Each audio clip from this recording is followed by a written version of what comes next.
다윗의 삶은 일평생 은혜의 삶이었습니다. 은혜로 살고 은혜로 죽었죠. 그의 삶에 있어서 가장 은혜가 크게 나타났던 것은 우리 사무엘하 7장에 있는 이 말씀에 잘 기록이 되어 있습니다.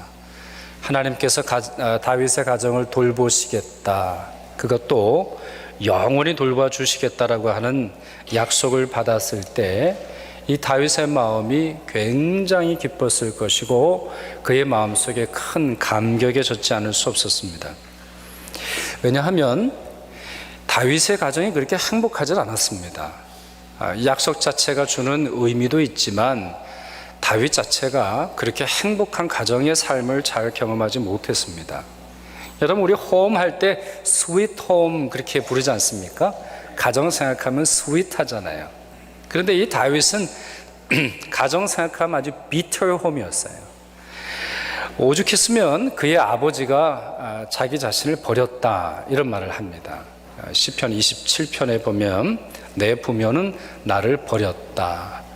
영어 번역에 이렇게 되어 있어요. 영어 번역에 메시지라고 하는 성경을 보니까요, My father and mother walked out and left me, 그런 말을 하고 있어요. walk out이라는 말이 파업하는 거거든요. 데모하는 거예요. 직장에서도 보면 직장 다니기 싫으면은 워크아웃 한다 그래요. 그러니까 부모들이 파업한 거예요. And left me, 나를 그냥 떠나버렸어요. 형들은 조롱했죠. 골리앗과 싸우려고 할 때 형들이 조롱했단 말이에요. 너 여기서 무슨 구경할 게 왔냐, 형들의 조롱을 듣습니다. 근데 이러한 문제는 단순히 다윗의 부모님이 무기력하거나 다윗을 사랑하지 않아서만은 아닌 것 같아요. 당시의 시대가 그랬을 것 같아요.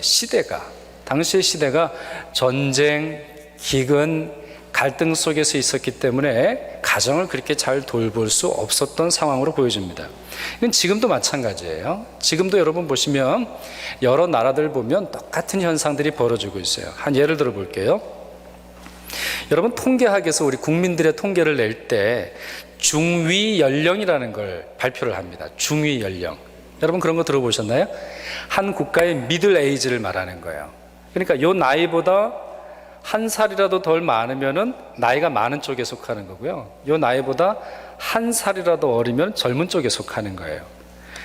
그러니 행복한 나라는 이 중위 연령이 높습니다. 행복하고 평안하고 노인들이 살기에 좋은 나라는 이 중위 연령이 높아요.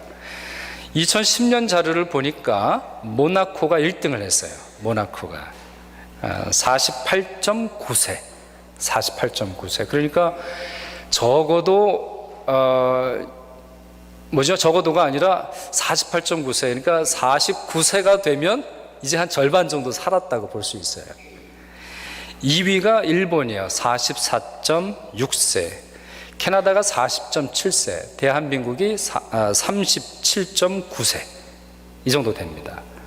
낮은 나라를 봤어요. 이게 이제 좋은 나라를 좀 말씀드렸는데, 낮은 나라의 미들 에이지가 어느 정도 되느냐, 제일 낮은 나라가 우간다예요. 15세. 그러니까 우간다에서는 15세가 되면은 이제 주님께 갈 날 준비해야 되는 거예요. 또 밑에서 두 번째 니제르 15.2세. 우리가 잘 아는 아프가니스탄, 많이 들은 아프가니스탄 18세. 그래도 아프리카 컨트리보다는 조금 높아요. 여러분, 이런 나라들 특징이 뭡니까? 오랜 전쟁, 또 내전, 가뭄, 질병, 이것으로 인해서 큰 어려움을 당한 나라들 아닙니까? 아프리카 국가들 대부분이 여기에 속합니다. 그러니 쉽게 말하면 이런 거예요. 아프리카에서는 죽음이 일상이에요. 제가 어떤 라디오 프로그램을 들었더니 아프가니스탄을 젊은 나라라고 그러더라고요. 미국에 있는 아프가니스탄 어떤 의사와 이제 대담을 하는 프로그램이었는데, 아프가니스탄이 is young country 그래요. 여러분, 아프가니스탄이 얼마나 역사가 오래되는데 young country라 그럴까요? 그래서 무슨 얘기인가 들어보니까 국민의 60% 이상이, 60% 정도가 21세 이하예요. 그러니까 애들밖에 없는 거예요. 왜? 부모는 다 죽었으니까. 전쟁으로 인해서 남자건 여자건 아버지이건 어머니이건 정말 많이 죽은 거예요. 그러니 영 컨트리가 된 거죠. fatherless country라는 말로 설명하기도 합니다. 아버지가 없는 거예요. 다윗도 마찬가지예요. 다윗도 그 시대적 어려움이 그로 하여금 자기 부모가 버렸다라고 하는 그러한 고백을 하게 된 것이죠. 뿐만 아니라 이 다윗은 그 부부와의 관계가 좋지 않았어요. 여러분, 첫째 부인이 누구죠? 첫째 부인이 우리 미갈이라고 하죠. 미갈. 원래 미갈이랑 결혼할 예정이 아니었습니다. 여러분이 성경을 잘 아시는 분은 이해하시겠습니다만, 이 다윗이 골리앗과 싸워서 이겼을 때 그거에 대한 상으로 공주와 결혼하도록 되어 있어요. 무슨 우리 일반 소설 동화에 나오는 것처럼. 근데 원래 그때 첫 번째 공주가 누구였느냐? 메랍이에요. 사울의 첫째 딸이 메랍이에요. 아니 근데 어디서 이름도 어디서 출신도 아무것도 없는 조그만 애가 하나 나와가지고 골리앗을 이겨버렸거든요. 그러니까 사울이 죽이기 싫었어요.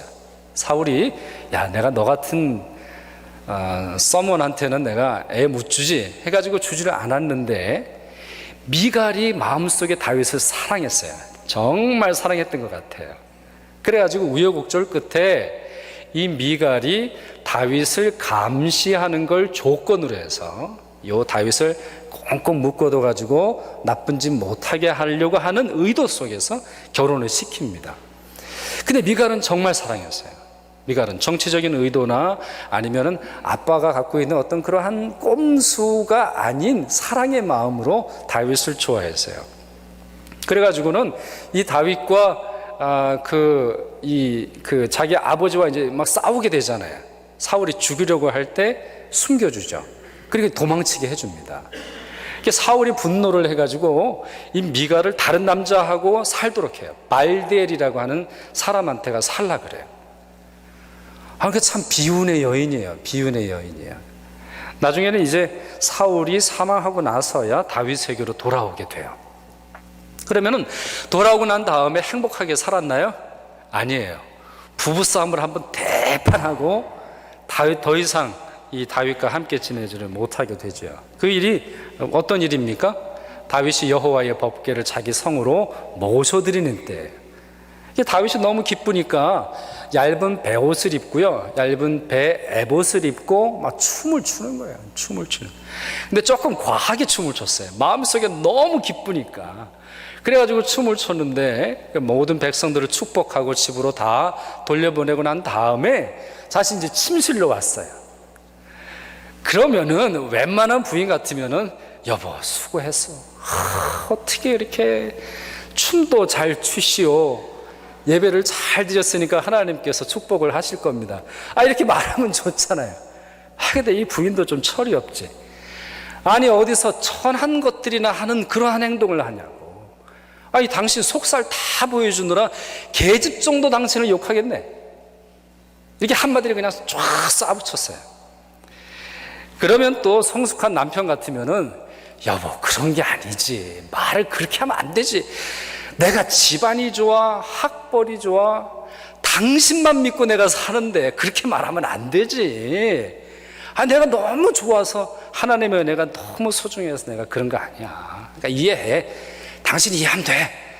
이러면 될 걸. 그거를 받아주지 못하면서 뭐라 그럽니까? 그녀를 저주해요. 저주해요. 그냥 한마디 하는 게 아니라 그냥 저주를 해버려요. 너 더 이상 너에게는 아이가 없을 거야. 내가 너 상관도 안 할 거야. 내가 너 얼굴을 보나 봐라. 이제 이런 말로 저주를 해버리고 말아요. 그래서 나중에 밧세바를 취하게 되는 거는 여기서부터 시작이 되는 거예요. 이 부부싸움에서부터 뭐가 문제가 되면서 자기 부인으로 만족하지 못하고 자꾸 남의 여인을 이제 보게 되는 그런 일들이 있어요. 근데 여러분 이러한 이유에 이러한 일들의 원인이 누구에 있느냐, 누가 더 큰 문제냐 따지기 전에 다윗의 마음을 한번 보세요. 다윗의 마음. 하나님께 예배드리는 게 그렇게 문제가 생기는 겁니까? 자기 부인한테 그런 말까지 들어야 해요? 그러니까 자기 마음속에 가정에 대한 불만, 아내에 대한 섭섭함, 해결되지 않는 사랑에 대한 욕구가 있었단 말이에요. 그런데 어느 날 하나님께서 나단 선지자를 통해서 그를 축복하십니다. 아버지로부터 받지 못한 사랑, 아내로부터 사랑을 받지 못하는 마음속에 하나님의 약속을 받아요. 이 굉장히 중요한 약속입니다. 그래서 신학적으로 뭐라고 부르냐면 데이비드 카베넌트라고 부릅니다. 다윗에게 준 언약이다, 이런 뜻인데, 그렇다면 그가 들었던 다윗의 언약 어떤 건지 한번 짧게 한번 보시죠. 제가 여러분에게 짧게 요약을 해드릴 텐데, 자, 첫째는 다윗 당대에 성취되는 약속을 받아요. 그러니까 다윗이 살았을 때 성취되는 약속을 받는데요. 첫째가 이스라엘 백성의 주권자가 될 것이다. 또 두 번째가 다윗이 가는 곳과 또 다윗이 하는 것에 하나님이 함께 하실 거다. 세 번째, 사사시대와 달리 이스라엘에 평화를 주실 것이다. 여러분, 사람들의 마음속에 다윗 하면 평화를 떠올렸어요. 하나님의 약속 때문에 그런 거예요. 하나님이 그에게 은혜를 베푸셨기 때문이에요.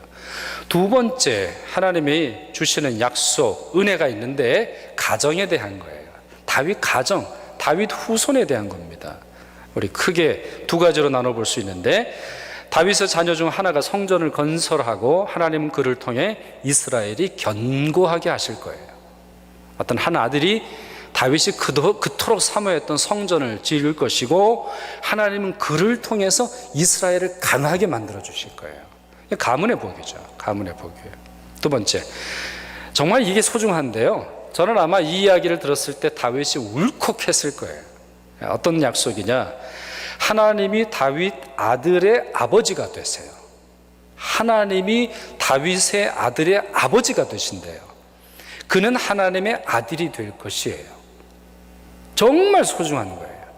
제가 상상하건대 다윗이 이 마지막 약속으로 인해서 감격했을 거예요. 아버지라는 말, 얼마나 그리운 말입니까? 자기 아버지가 전혀 그러한 사랑을 베풀지 않았거든요. 자기도 그런 사랑을 못 베풀었거든요. 자기도 아내로부터 가정에 대한 위기와 갈등과 어려움 속에서 살았거든요. 이 형편없는 가정, 하나님이 직접 아버지가 되신다니, 이게 얼마나 큰 은혜입니까? 이게 얼마나 놀라운 은혜입니까? 그가 이 말을 듣자 하나님 앞에 나가서 무릎을 꿇지요. 그리고 나서 이런 고백을 합니다. 여러분 같이 한번 읽었으면 좋겠는데요. 사무엘하 7장 18절 같이 한번 읽어보겠습니다. 주 여호와여, 나는 누구오며 내 집은 무엇이기에 나를 여기까지 이르게 하셨나이까? 여러분, 지금 원인을 몰라서 묻는 겁니까? 대답을 몰라서 묻는 거예요? 하나님, 제가 누구이기에, 저희 집이 무엇이기에 이런 은총을 베푸십니까? 모릅니까? 알고 있어요. 감격스러워서 하는 거예요. 그가 한 대답을 한번 들어보실래요? 7장 21절이에요. 주의 말씀으로 말미암아 주의 뜻대로 이 모든 큰 일을 행하사 주의 종에게 알게 하셨나이다. 이와 같은 은혜는 주님의 말씀 때문이라는 거예요. 내 말 때문이 아니라는 겁니다. 주님의 말씀 때문이에요. 이것은 내 선한 의도 때문이 아니에요. 하나님의 뜻대로 이루어지는 것이에요. 한마디로 말하면 무엇입니까? 하나님의 선물이라는 겁니다. 값없이 베푸시는 하나님의 은혜 때문에 내 가문, 내 가정, 내 아이들이, 내 아내가 이와 같은 복을 받는 것이군요. 그와 같은 것을 깨달았다는 말입니다. 그런 점에서 다윗이 하나님을 얼마나 감사하고 찬양했겠습니까? 얼마나 놀라워하며 감격스러워했겠습니까? 사실 21절 말씀, 이 하나님의 우선성, 하나님의 은혜, 하나님의 주인 되심을 정말 잘 번역한 것이 있어요. 메시지라고 하는 번역에 이렇게 말하고 있는데요, 제가 한번 읽어드릴게요. You know me, you know me, Master God, just as I am. 정말 능력의 하나님, 나의 주인 되신 하나님, 주님은 제 모습 이대로를 잘 알고 계십니다.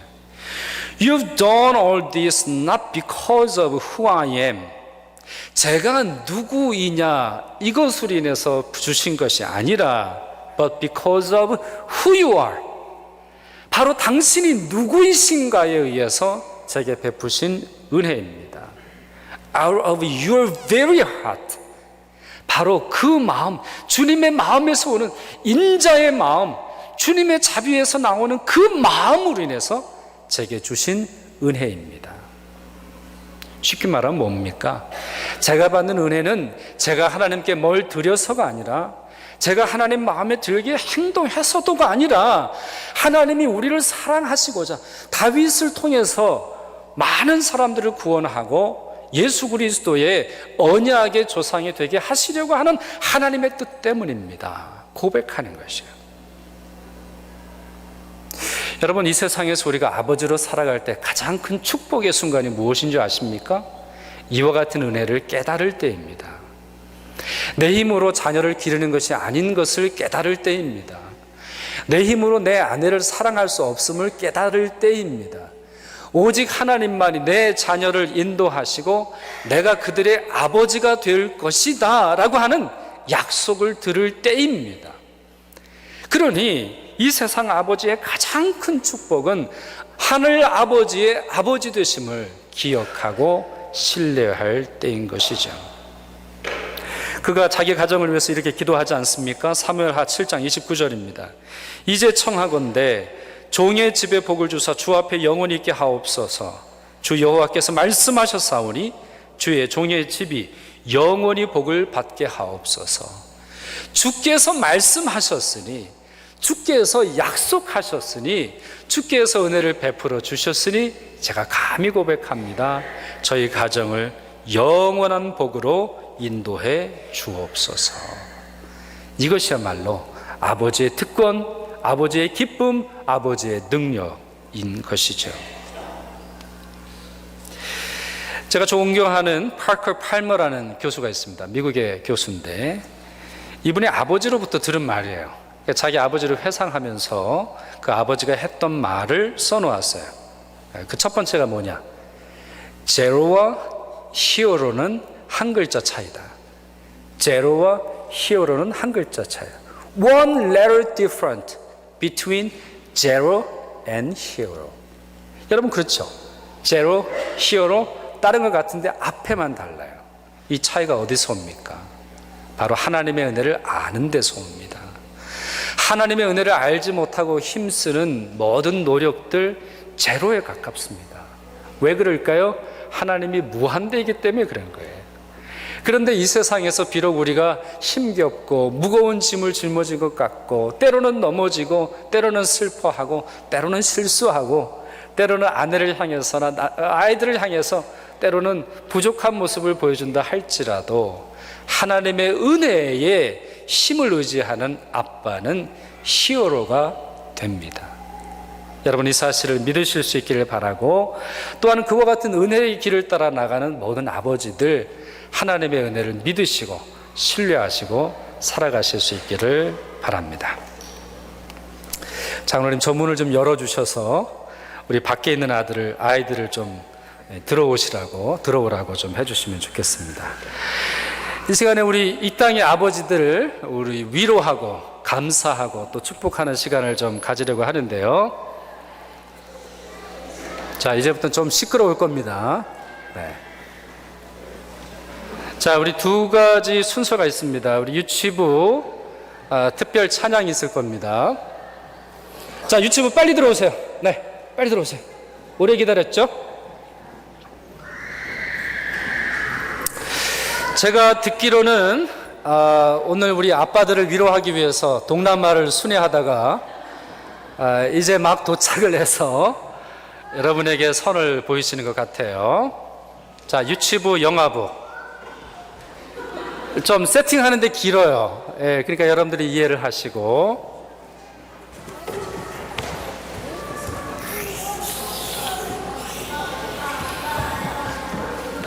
자, 유치부, 영아부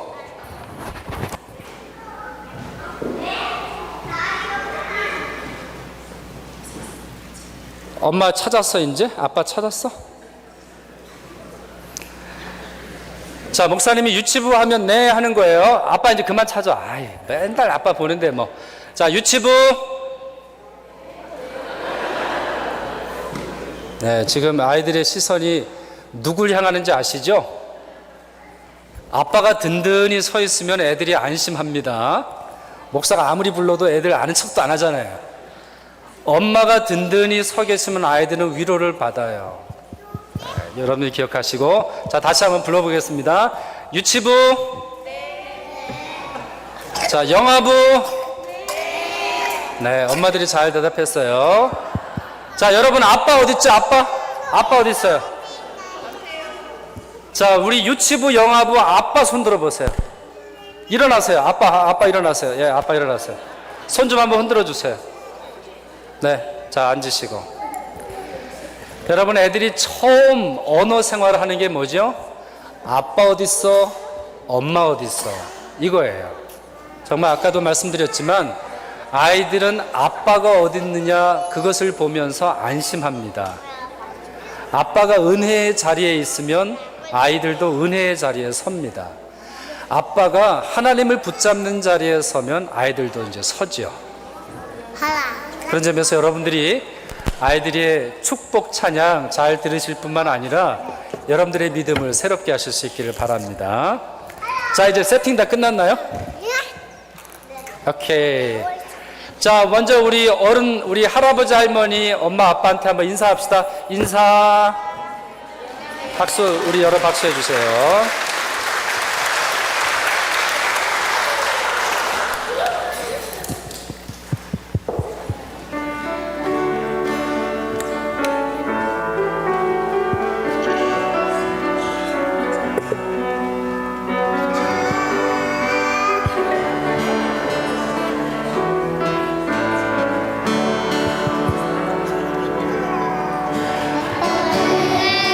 사랑받기 위해 태어난 사람, 아빠의 삶 속에서 그 사랑받고 있지요.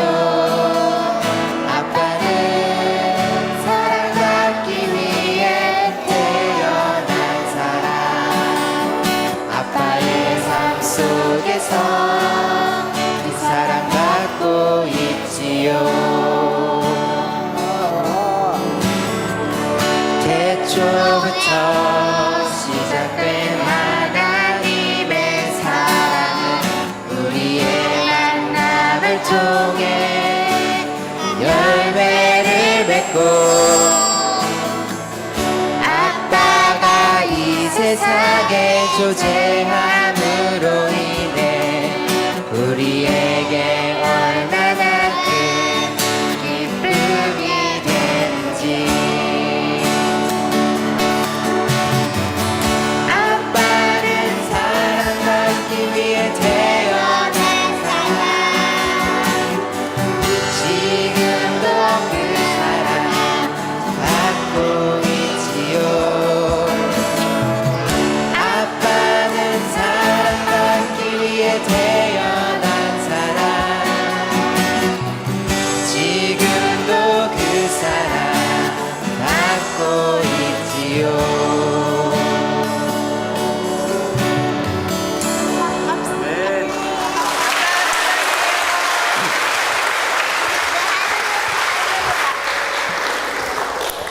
자, 감사합니다. 자리에 가서 앉으시고요. 정말 귀한 찬양이죠, 여러분? 너무 감동되지 않습니까? 아빠는 사랑받기 위해 태어난 사람이랍니다. 네. 근데 졸했던 애들이 틴만 되면 조금 이상해지죠. 어렸을 때 저도 지금 생각나는 게, 어렸을 때는 막 침 범벅이라도 뽀뽀해달라면 뽀뽀해 주는데 이제 크면은 마른 입술로도 뽀뽀를 안 해주죠. 예. 돈 준다 그래도 안 한다면서요? 좀 더 크면. 네. 자, 우리 할아버지들도 같은 찬양 여러분들 드린 거니까 기억하시면 좋겠고요. 자, 이제 우리 1학년에서 6학년 우리 아동부 준비한 동영상 메시지를 여러분들이 듣도록 하겠습니다. 자, 편하신 자리에 앉으시면 되겠죠? 유튜브. 잘하시는 아버지, 내 모습 이대로 사랑하시네. 돌보시며 기뻐하시네. 아빠 사랑해요. 아빠 사랑해요. 아빠 사랑해요. 아빠 사랑해요. 그러면 건담 더 많이 사주세요. 아빠 사랑해요. 아빠 사랑해. I love you, Dad. 아빠 사랑해요. 나 몰라. 아빠 사랑해요. Hello. Thank you for helping me with my homework, and you're the best. 키워주셔서 감사합니다. 아빠 사랑해요. Thank you for carrying me and protecting me. I love you. Thank you for caring for me. You're the best. Happy Father's Day. 아빠 사랑해. 아빠 사랑해요. 오래오래 살아요. 아빠 사랑해요. 아빠 사랑해요. 아빠 사랑해요. 사랑해. I love you, Dad. You're the number one dad. I love you. Thank you for taking care of me. And happy Father's Day, Dad. Happy Father's Day. I love you, Dad. 아빠 사랑해요. Happy Father's Day. I love you, Dad. Happy Father's Day. I love you, Dad. 아빠 사랑해요. Hi, Happy Father's Day. I love you. Thank you for driving me to school every day. Thank you for helping me with the homework. I will miss you. Thank you for going to work every day. I love you. 아빠 사랑해요. I miss you, Dad, and I love you. Thank you for supporting our family, such as food and money, and I love you. Happy Father's Day, I love you. 아빠 사랑해요. Happy Father's Day, I love you, bye. 안녕, 아빠. 아빠 사랑. Happy Father's Day! 그 사랑의 팔로 날 안아주시네. 속삭여주시네. 그 사랑의 노래 날 향해 부르네. 아버지의 노래.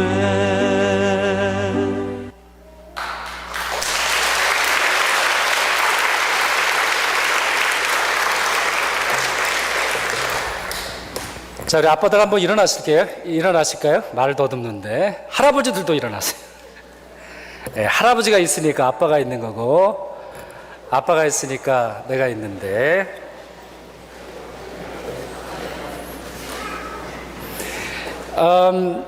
제가 오늘 우리 순서 때문에 설교를 다 전하지는 못했는데, 여러분, 다윗은 참 복된 사람입니다. 왜냐하면 그가 소망하는 것을 아들을 통해서 이루잖아요.